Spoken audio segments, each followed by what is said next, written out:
मौका देंगे। Okay, please. धन्यवाद। माननीय गृह मंत्री जी, स्टेटमेंट बाय मिनिस्टर। माननीय गृह मंत्री जी। धन्यवाद उप सभापति जी।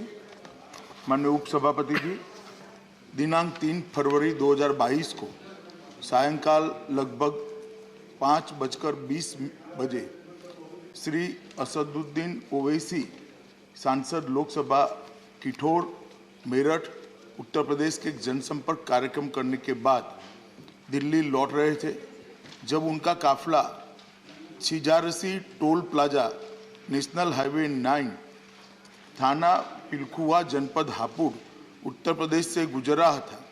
2 अज्ञात व्यक्तियों द्वारा उनके काफिले पर गोलियां चलाई गई। इस घटना में श्री ओवैसी सुरक्षित बच गए, लेकिन उनके वाहन के निचले हिस्से में 3 गोलियों के निशान दिखाई दे। उक्त घटना को 3 गवाहों द्वारा देखा भी गया। इस संदर्भ में एक प्रथम सूचना रिपोर्ट अपराध संख्या 45/22 अंतर्गत धारा 307 भारतीय दंड संहिता और धारा 7 आपराधिक कानून संशोधन अधिनियम 1932 थाना पिलखुआ जनपद हापुड़ में पंजीकृत किया गया और इसकी विवेचना की जा रही है। श्री ओवैसी का जनपद हापुड़ में पूर्व से कोई कार्यक्रम नियत नहीं था और न ही आवागमन के बारे में कोई पूर्व सूचना जिला नियंत्रण कक्ष को भेजी गई थी।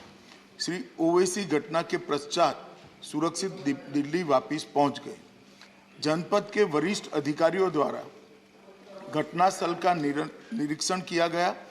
विवेचना के क्रम में स्थानीय पुलिस ने त्वरित कार्यवाही करते हुए 2 अभियुक्तों को गिरफ्तार किया और उनसे 2 अनधिकृत पिस्तौल प्रत्येक से एक और 1 ऑल्टो कार की बरामद की गई है।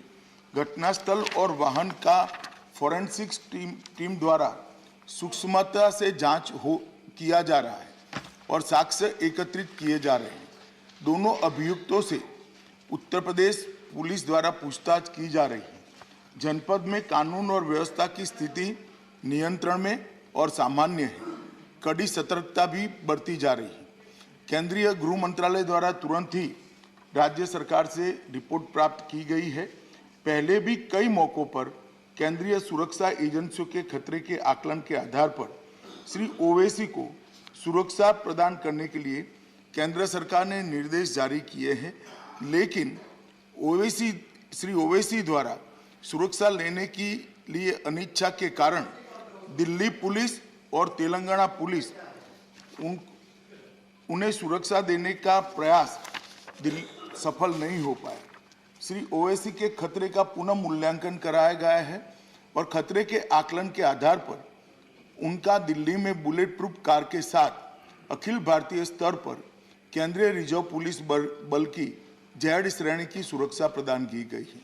मेरा वक्तव्य समाप्त हुआ, मगर हमारे पास जो मौखिक सूचनाएं श्री ओवैसी के द्वारा भेजी गई, उन्होंने अभी भी सुरक्षा लेने से इनकार किया है। मैं सदन के माध्यम से श्री ओवैसी को विनंती करना चाहूँगा कि वो तत्काल सुरक्षा ले ले और हम सबकी चिंता का समाधान करें। धन्यवाद। धन्यवाद। माननीय डॉक्टर वी.